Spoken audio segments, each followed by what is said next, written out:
My mom is convinced she's still married to my dad 10 years after their divorce, and her social media is terrifying. It's been 10 years since my parents got divorced. 10 long years. And while most people would move on with their lives, my mom, well, she did the opposite. Not only has she not moved on, but she's actually convinced herself that the divorce never even happened. I'm talking full-on delusion here. She genuinely thinks she's still married to my dad. The scariest part? She's taken her fantasy life to social media, and it's gotten out of control. Imagine logging into Instagram and seeing post after post from your mom gushing about her husband, the same man who divorced her a decade ago. She goes into detail about how he massages her feet after a long day, cooks her romantic dinners, and buys her flowers. All of it is completely fabricated, but the comments section? It's just her, recounting elaborate, made-up scenarios that never happened. One of her comments actually said, "Did your husband serve you with divorce papers?" "Nope. He serves me supper, buys me flowers, and gives me massages." The tone was so casual, so confident, you'd think she believed every word. The thing is, my dad blocked her on every platform the day their divorce was finalized. He's moved on, started a new life, and doesn't even know the extent of her social media escapades. She still texts him every single day, even though I've told her countless times that he has her blocked. She just doesn't get it. Or worse, she refuses to believe it. The first time I found out about this, I was horrified. She had been posting videos on TikTok, telling the world about our perfect family and her amazing husband.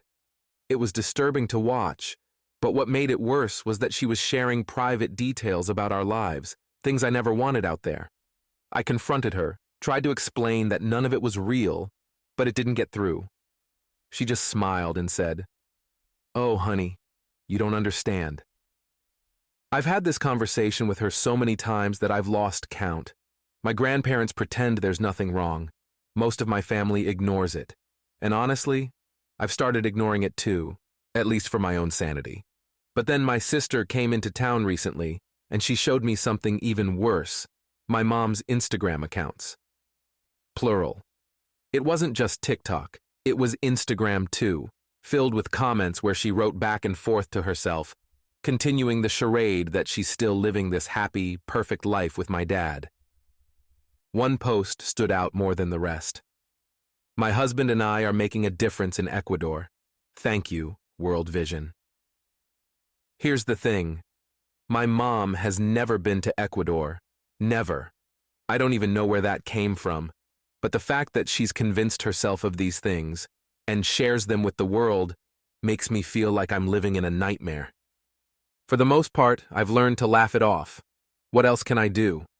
It's so ridiculous, so far from reality, that if I don't laugh, I'll go insane. But every once in a while, I stumble across something new, something even crazier than the last thing she posted, and it terrifies me. It's like watching a true crime documentary, except the main character is your mom. I've tried to help. I've tried to talk to her. I've tried to get her to see a therapist, but she denies everything. She says she's fine, that I'm the one who's overreacting.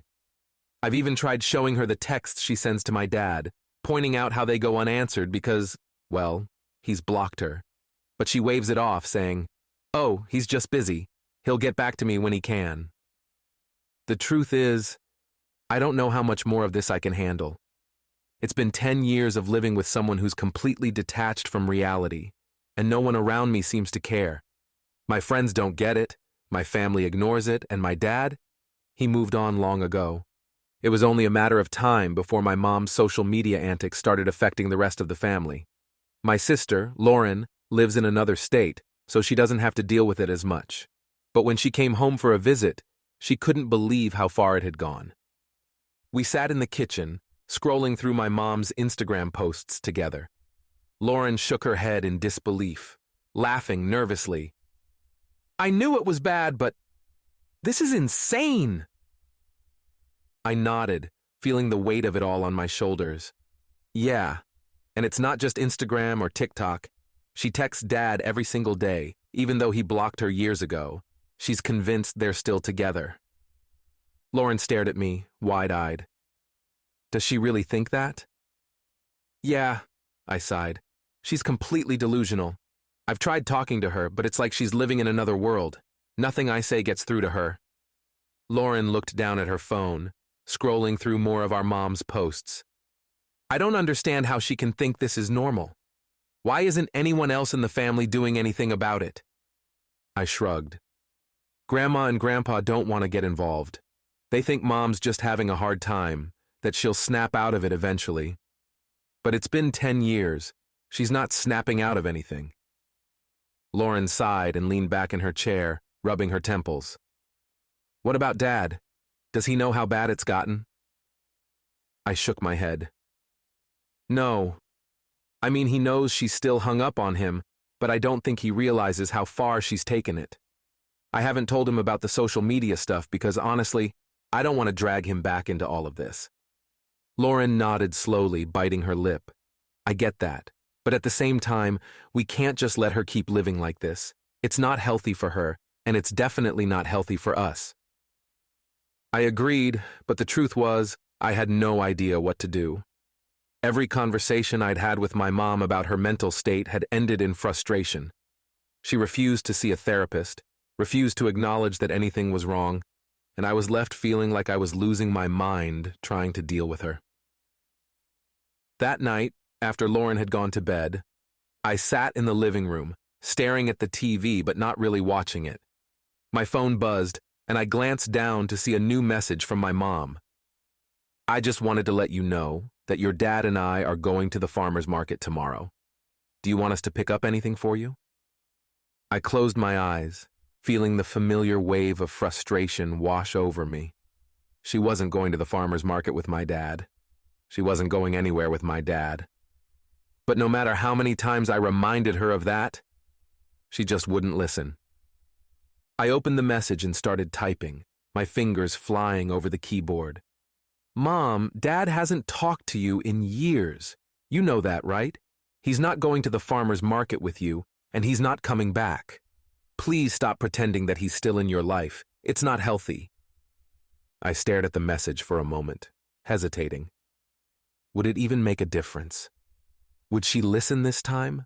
Or would it be like all the other times I'd tried to talk to her? I hit send anyway, knowing full well what the response would be.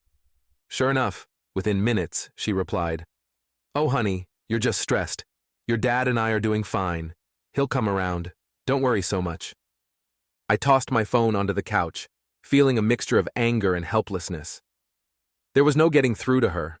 I didn't know if she was in denial, if she was truly delusional, or if this was some kind of coping mechanism she had developed to deal with the divorce. All I knew was that it was tearing me apart, and I had no idea how to fix it. A few days later, things took an even darker turn. I got a call from my dad, who sounded more frustrated than I'd ever heard him before. "Look," he said, his voice tight with irritation. "I don't know what's going on with your mom, but she showed up at my house again. I found flowers on the porch with a note saying she made dinner for us. I can't keep dealing with this." My stomach dropped. "She went to your house?" "Yeah," he replied. "She didn't come inside this time, thank God, but she's been leaving stuff at the door. It's getting weird, and I don't know what to do." I didn't know what to say. My dad had moved on, built a new life, and now he was being dragged back into this mess. I could hear the exhaustion in his voice, and it made me feel even more helpless. "I'll talk to her," I said, though I knew it wouldn't help. "I'll try to get through to her, but I don't know if she'll listen." My dad sighed. "I appreciate that, but honestly, I think it's time we consider getting her some professional help. This has gone way too far." I knew he was right, but the thought of forcing my mom into therapy made my stomach churn. She wouldn't go willingly, and trying to make her see reason felt like an impossible task. Still, I knew we couldn't keep ignoring it. Something had to change. The idea of forcing my mom into therapy lingered in my mind for days. I didn't want to do it. I didn't want to be the one to confront her, to tell her that her version of reality was far from the truth. But what choice did I have? She was spiraling deeper into her delusions. and no one else seemed willing to step in. I tried to talk to my grandparents about it, hoping they'd help me come up with a plan, but as usual, they were dismissive. "Your mother's just going through a rough patch," my grandmother said, waving her hand like it was no big deal. "She'll get better. She always does." "She's been doing this for 10 years, I replied, my voice tinged with frustration. "How much longer are we supposed to wait for her to get better?" Grandpa just shook his head. "She's not hurting anyone, is she?"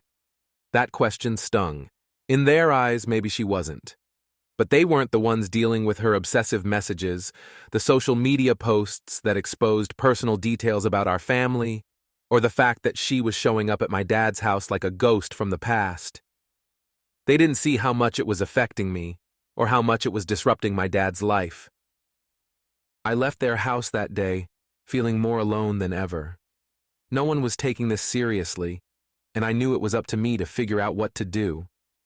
But how could I help someone who didn't want help? Someone who refused to admit there was even a problem? Later that week, I decided it was time to sit down with my mom and have a real, honest conversation. I wasn't going to sugarcoat things or dance around the issue anymore. She needed to know that her behavior wasn't normal, and that it was affecting everyone around her, whether she wanted to admit it or not. When I arrived at her house, she greeted me with her usual warm smile, completely unaware of the heavy conversation that was about to unfold.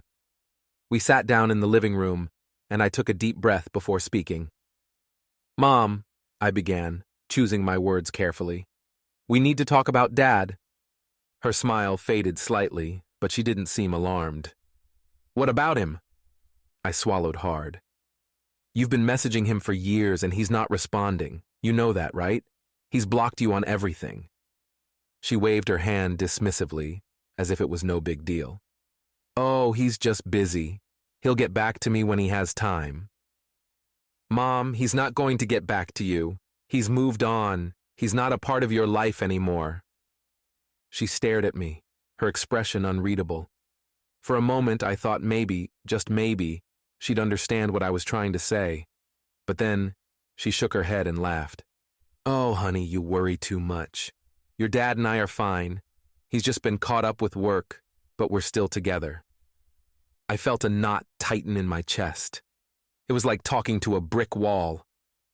"No, you're not together," I said, my voice firmer now. "You've been divorced for 10 years. You're living in a fantasy, and it's hurting you. It's hurting me. It's hurting Dad." Her eyes narrowed, and for the first time, I saw a flicker of defensiveness. "I don't know what you're talking about. Everything's fine. I don't need you telling me how to live my life." I could feel my frustration boiling over. "Mom, you're lying to yourself. You're lying to everyone. You post these things on social media, telling people about your perfect life with Dad, and it's not real. None of it is real." She stood up abruptly, her face flushed with anger. "How dare you talk to me like that? I'm your mother. I don't need you telling me what's real and what's not." I stood up too, my heart pounding in my chest. "You're living in a dream, Mom. You're stuck in the past and it's ruining everything. Dad doesn't love you anymore. He's never coming back, and you need to accept that." The words hung in the air like a heavy weight. For a moment I thought I might have gone too far, but I couldn't take it back. She needed to hear the truth, even if it hurt. Her expression softened, and for a brief second, I thought I saw a glimmer of understanding. But then, just as quickly, it was gone. "I don't know what's gotten into you," she said quietly, her voice trembling. "But you're wrong. You'll see. Everything will be fine." I wanted to scream, to shake her, to make her see what was right in front of her. But I knew it was pointless. She wasn't ready to face the truth. Maybe she never would be. I left her house that day feeling defeated. I had tried my best, but it wasn't enough. No amount of reasoning or logic could pull her out of the fantasy world she had created for herself. And the worst part? I had no idea what to do next. That night, I got another call from my dad. He sounded exhausted, like the weight of my mom's behavior was finally getting to him.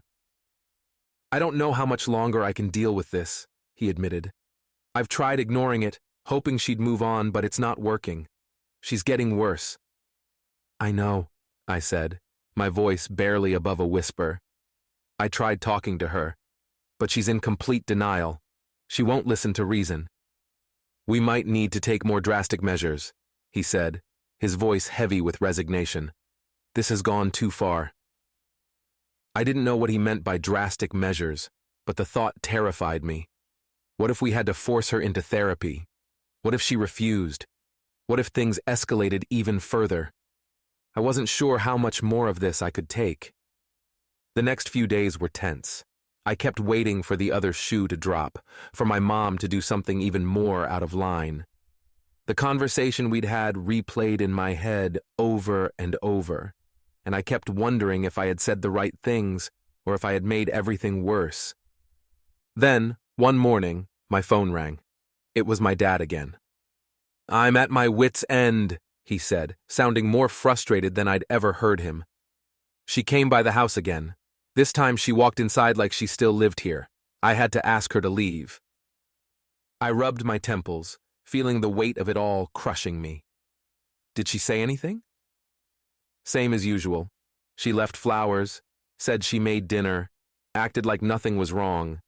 But I can't keep doing this. It's not just weird anymore, it's invasive. I'm going to have to talk to a lawyer. The word lawyer made my stomach twist.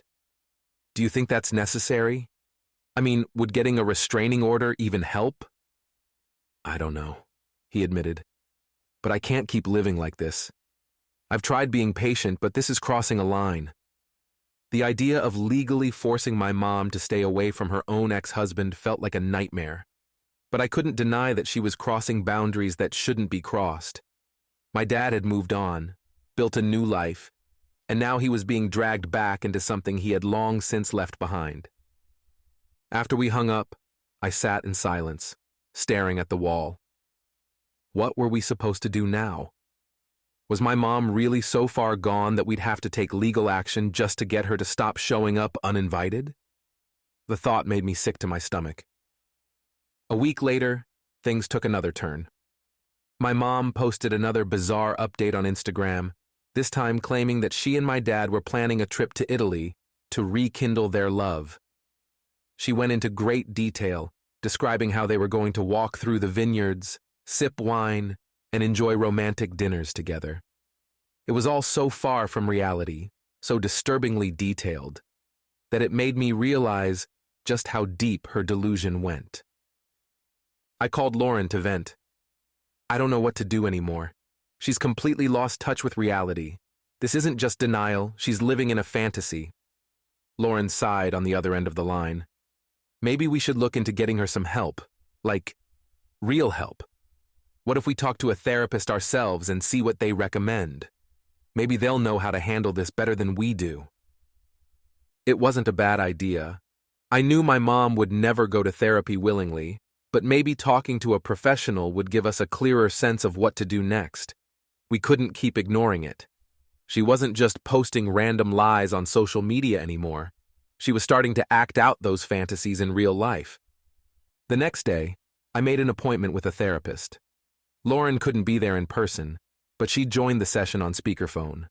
I explained everything to the therapist, my mom's behavior, her social media posts, her refusal to acknowledge reality. I didn't hold back. I needed real answers. After listening to everything, the therapist nodded thoughtfully. It sounds like your mother is struggling with a form of delusional disorder. It's not uncommon for people who experience intense grief or trauma, like a divorce, to retreat into a fantasy world. It's a way of coping with the pain. The problem is, if it goes untreated, it can escalate, especially if her delusions are reinforced by her own behavior or by the lack of intervention. So what do we do? Lauren asked, her voice tense through the phone. How do we help her? The therapist sighed. Unfortunately, it's difficult to convince someone with delusions to seek help. They don't see their behavior as abnormal, so they don't feel the need for therapy. You might consider an intervention, but even then, there's no guarantee she'll agree to treatment. I nodded, feeling that same familiar helplessness creeping in. And if she refuses? What if she won't listen? The therapist was quiet for a moment before answering.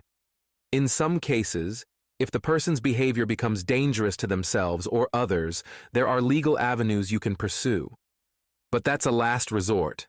The best thing you can do is set boundaries. Let her know that her behavior is affecting you and encourage her to seek help. When the session ended, I felt a little better, but not much. The truth was, there was no easy solution. My mom was lost in her own world, and getting her out of it was going to be an uphill battle. But at least I had a plan now. I couldn't keep ignoring it. I couldn't keep pretending everything was fine just because it was easier. That evening, I called my dad and told him about the therapist's advice. He listened patiently, and when I finished, he let out a long sigh. "I'll back you up on whatever you decide to do," he said. "But I'm telling you now, it's not going to be easy. She's not going to accept it." "I know," I replied, "but we have to try." A few days later, I sat down with my mom again, this time with a clear sense of what I needed to say. I wasn't going to sugarcoat things, and I wasn't going to back down. She needed help, and I was going to make sure she knew it. As expected, the conversation didn't go well. She was defensive, angry, and refused to even entertain the idea that she had a problem. But I stood my ground. I told her that her behavior was affecting everyone, me, Lauren, my dad, and that we couldn't keep living like this. I told her I loved her, but she needed to see a therapist. She didn't agree, not right away. But for the first time, I saw a flicker of something in her eyes. Maybe realization, maybe fear. I don't know. But it was something. It was a small step, but it was a step nonetheless. I don't know what's going to happen next. I don't know if she'll ever fully snap out of this delusion, or if she'll accept help. But I'm trying. We're all trying. And for now, that's all I can do.